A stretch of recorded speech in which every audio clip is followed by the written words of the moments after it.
told your friend you're not okay?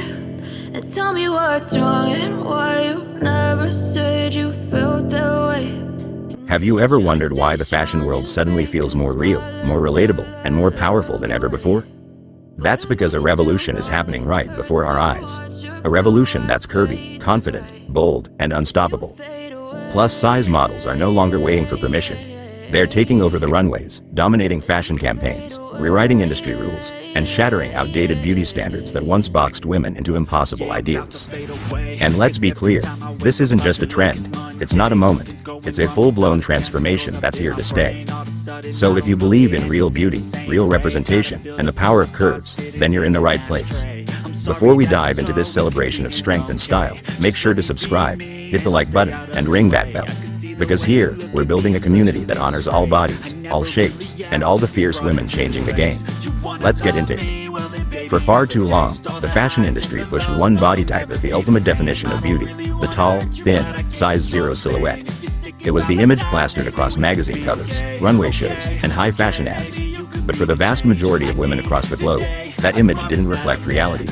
It didn't reflect their bodies, their stories, or their work. The message was loud, but damaging. If you didn't fit into a size 2, you didn't belong. But that narrative is crumbling, and plus-size models are leading the charge. It began with voices. Brave voices.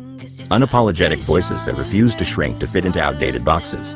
These women didn't just walk into the fashion world. They marched in with power. Take Ashley Graham, for example. When she landed the cover of Sports Illustrated swimsuit issue in 2016, the fashion world took notice.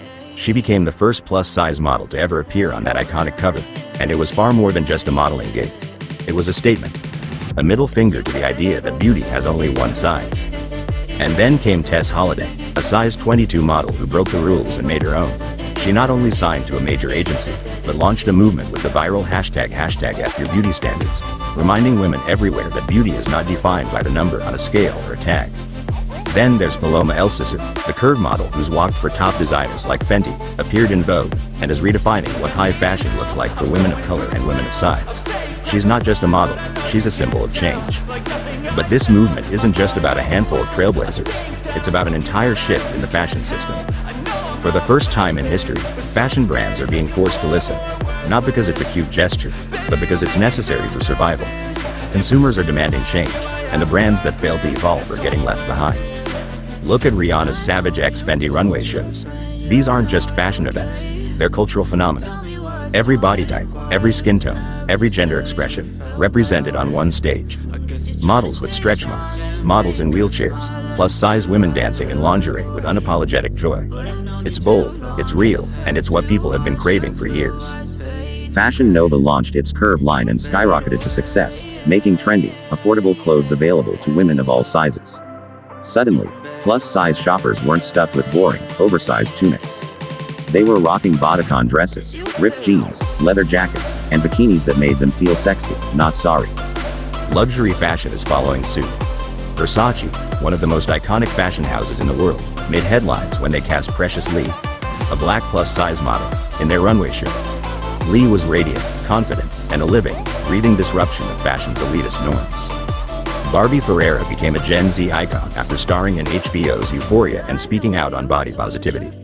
Denise Bidot became the first plus-size Latina to walk during straight-size shows at New York Fashion Week. Hunter McGrady launched her own swimwear line, and Tabria Majors.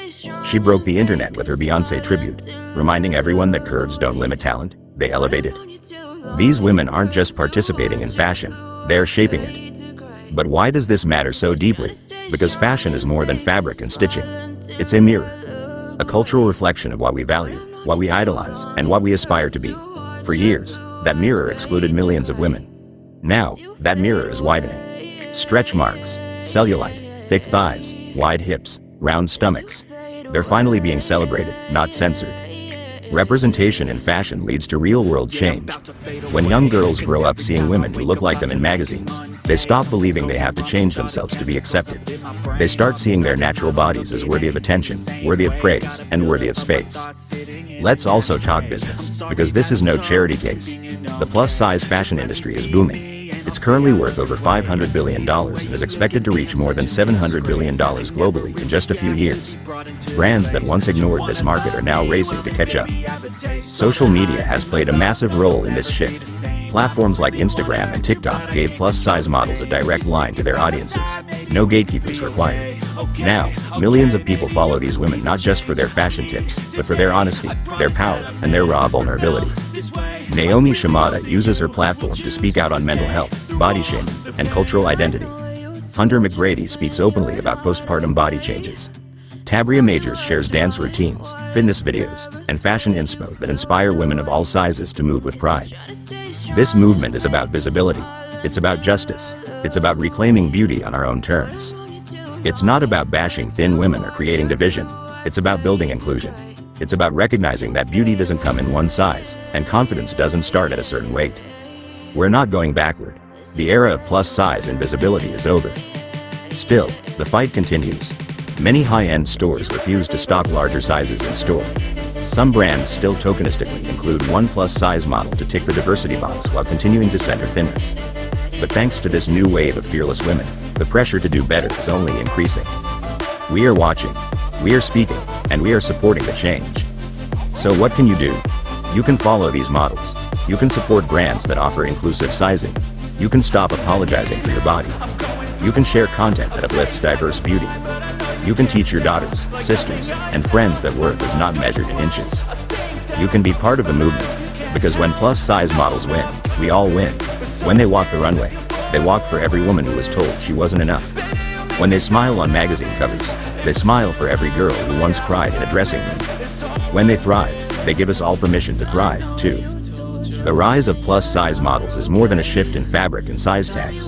It's a cultural awakening. It's a loud, proud, powerful declaration that beauty lives in all bodies, not just the ones that used to dominate the pages of Vogue. So if you've ever looked in the mirror and felt like you weren't seen, know this: the world is finally catching up to the truth that's always been there. You are enough. You are powerful. You are beautiful. Don't forget to like this video, subscribe to the channel, and drop a comment below telling us which plus-size model inspires you the most. Let's lift each other higher, support these queens, and continue celebrating the power of curves. Because the fashion world isn't just making room for plus-size models anymore, they're taking it over, and they're doing it in style.